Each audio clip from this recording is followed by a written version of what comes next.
Hello, this is LNG Cast, and I am Artist Koban.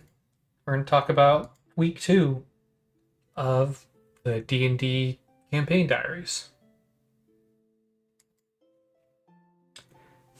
As I do this, I will also be working on the map that we started last time. There's been some slight adjustments. Thinking today we'll work on the roads, but as you can see, I have done a little bit with the dunes over here. And I have also added the building, well, the structure for wall buff. We'll also be going over what happened here. It was already like this, don't worry, the players didn't cause that. But yeah, so the players in last session got to go on a little bit of an adventure. They had been tasked by a lady known currently as Saphira. You guys kind of already know that she is going to be the future bad guy, future BBEG. The party still doesn't. And I'm trying to keep it that way. One of my players might know, but I'm not sure if he does.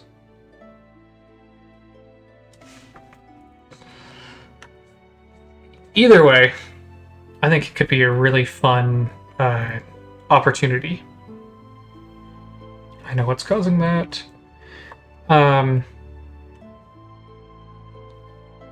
Let's go down here. Like this one, but not as much this one. So, they traveled from here in Wallbuff. Actually see the random crap I was drawn before to...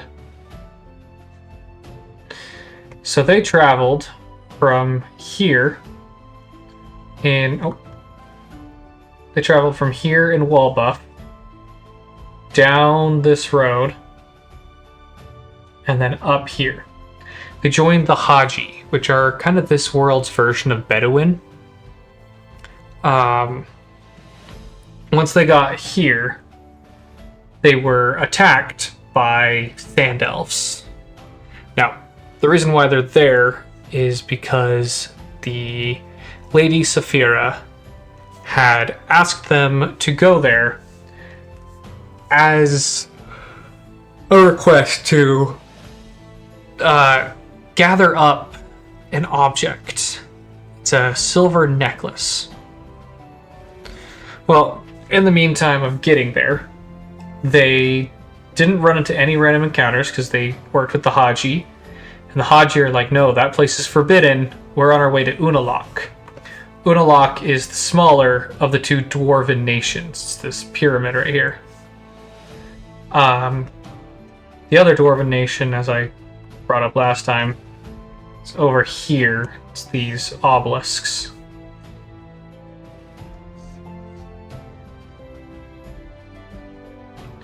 Yeah. This is Ufshing Vagush, monster killer. Unalak is, I believe, a 20-day ride, well, 20-day travel, while this place is only roughly 9 days away by taking the road and then traveling. So it takes about 6 days to get here. Takes about 6 days to get here, and then it takes about 3 days to get to here by traveling by foot. So they travel from Wallbuff to about here, where they separate from the Haji, and then they make it into the ruins. Once in the ruins, they're attacked by sand elves. These sand elves say that, well, they kind of just taunt them. The players realize these are the sand elves that sold them into slavery. It's kind of a really funny moment. Our what's it called? Our drow was weirdly chill about it, even offering, "Hey, why don't you just keep selling us back, and maybe make your money?" And they're like, "Nah, doesn't work that way, sadly. Otherwise, we would have done it already." And they both had a little bit of a laugh about that. But the players still point out, "Hey, you did sell us into slavery. That's kind of not cool." And the Sand Elves are like, "Well, why are you guys here?" And they're like, "Well, we don't really want to tell you." Eventually, they kind of tell them that they're looking for some adventurers and that the person who bought them is going to give them their freedom if they can bring these people to, bring these people back to this Lady Saphira. The Sand Elves are immediately suspicious. The players didn't really catch why they were suspicious, but yeah. Then, after a fight is about to break out, they're attacked by a Fomorian. In my world, Fomorians are these magical beings from the Feywild. They're kind of like...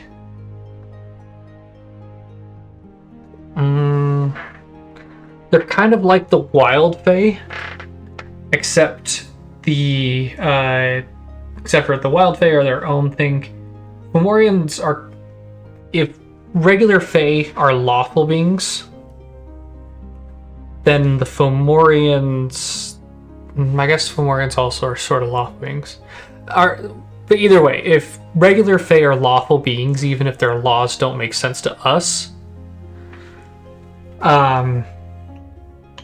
the Fomorians are the chaotic beings.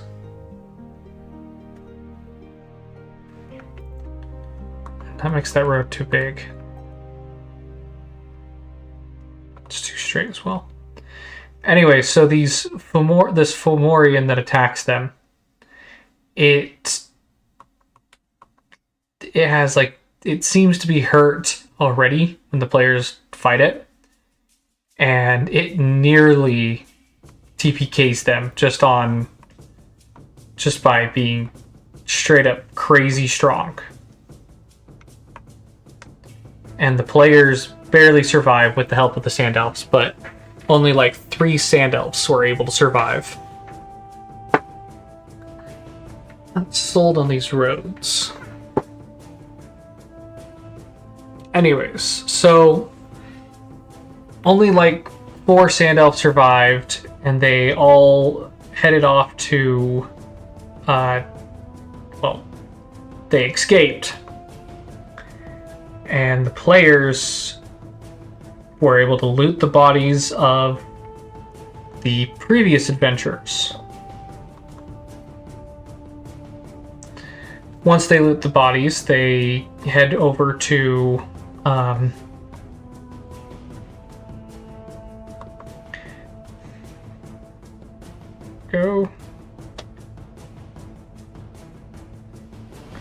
Once they loot the bodies, they head over to the cave. That is actually where we stopped the session, because one of my players, I noticed, was wearing the silver necklace.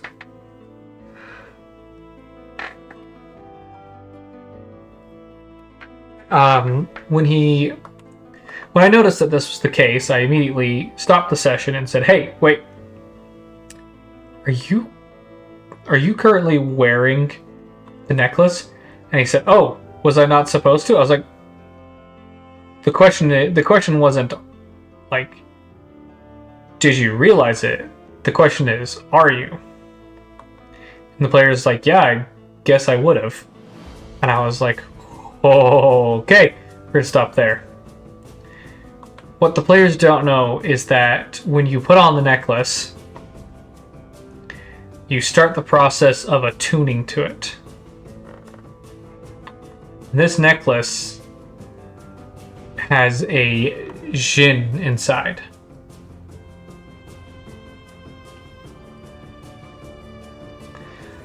For the next session, I'm thinking about having the players play through a little plot from a pretty good movie. It's very much a popcorn movie. Some people might call it a beard and pretzels movie. It's called The Season of the Witch. It's better than it looks, but it's got well, this is just gonna sound like better. It's got, shoot, what's his name? It's got Ron Perlman, and it's also got Nicolas Cage, and they play besmirched what are they called? Templars, like Crusaders. And they are on a mission. Well, they're trying to get away from their past. And on the way, I guess, to Ron Perlman character's home, they end up encountering a witch. Well, they end up encountering a city that catches them and says, hey, we'll forgive that you deserted the Crusades if you go on this adventure taking this witch to this area. I won't spoil it in case you actually want to watch it. You can watch it on Prime. Anyways, basically, they have to take this witch from up to a mountain abbey. And when they get there, a horrible truth is revealed. Or something. I'm honestly kind of thinking the same, like, basically running the exact same plot for my players. I think it might be really fun. So that's basically the campaign diaries for this campaign. But I thought I'd talk about another campaign that's currently going on. So we just had session 1. Technically, it was session 0.5. This session, our characters started out as, well, children, which I thought was an interesting idea. They have, we had 10s in all stats except for 2, and we only had 12 in those. And with these characters, we had to kind of all be from this one town called River Rest.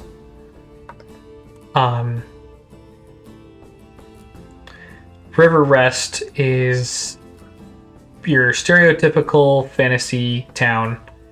They have a game every couple seasons where they send the kids into the woods, and the kids' jobs is to capture something, which I don't know if my DM knew, but that's actually historically accurate.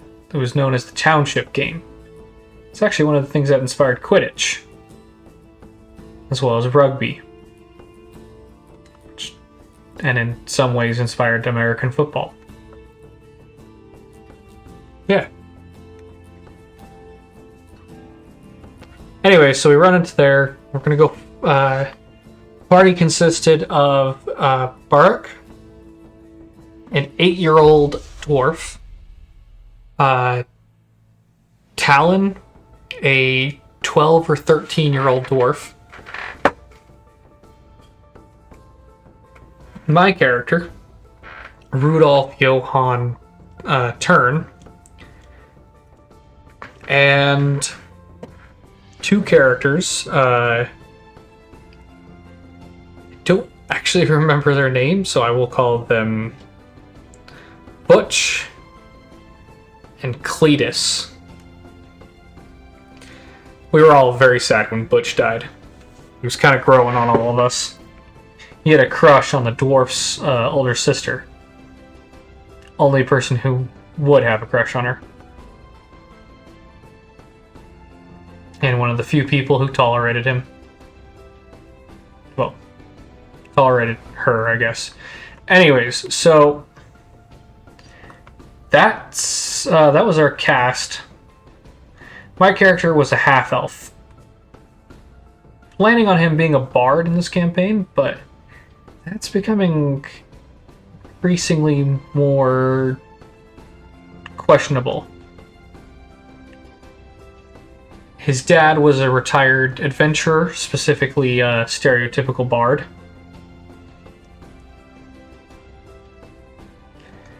The ones with the 1,000 bastard children off somewhere. So, yeah, that was my character. We went to go play the township game, and my character, doing what he normally would, being a little scoundrel, decided that he was going to start picking up all the arrows that a other character who was trying to help, Cletus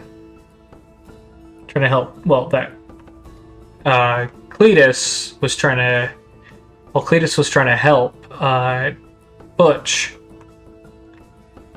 They ended up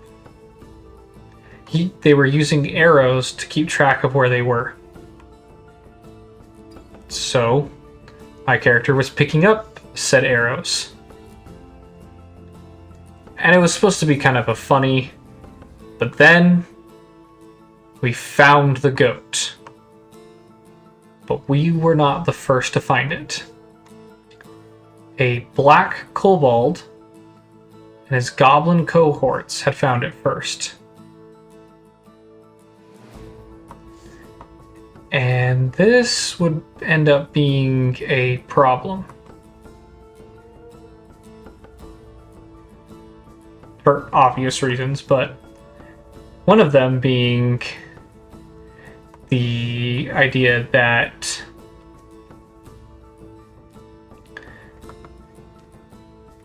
well, we had never seen a goblin and we were level 0, essentially.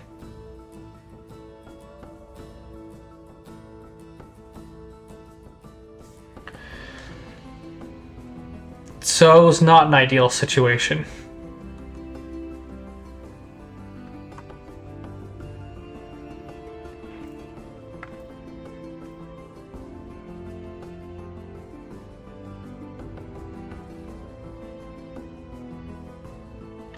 Our characters kind of just had to watch as the goblins tortured the 8-year-old dwarf.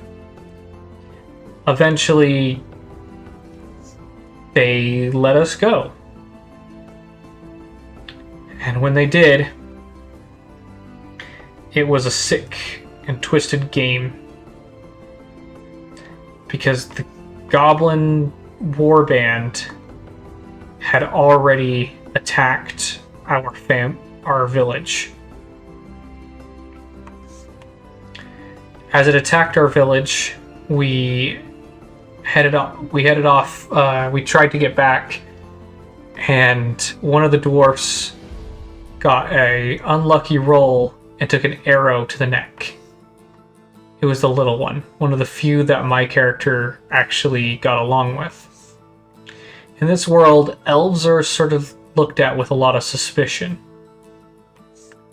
So my character being half-elf, it lends itself a little bit more to D&D's half-elves rather than D&D in the media's half-elves. So, yeah. That's sort of where the campaign is at right now. We got to the town, and there's fire, and a lot of our families had died. But then this group called the Dispossessed showed up. And when they showed up, our characters, well, they offer our characters to join them after they try to save the town. And while trying to save the town, they end up, well, a lot of people die. My character's basically entire family dies. His dad, his stepmom, his step-siblings. They all die. And Rudolph blames himself for it. So he decides to go off and head for the city.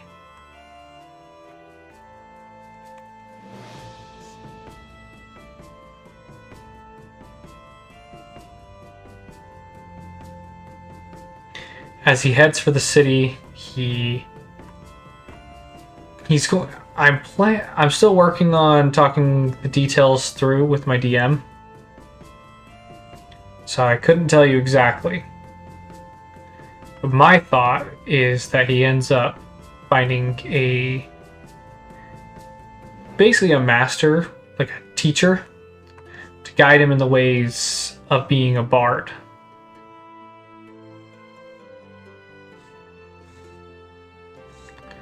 And as being a bard, he is going to go ahead and eventually find some details out about this goblin clan that attacked him and this black kobold. But we don't know yet. So, that is where I will leave you. Thank you again for listening. I don't know if anybody is actually listening to this, but if you are, I appreciate it. Thank you, and have a good night.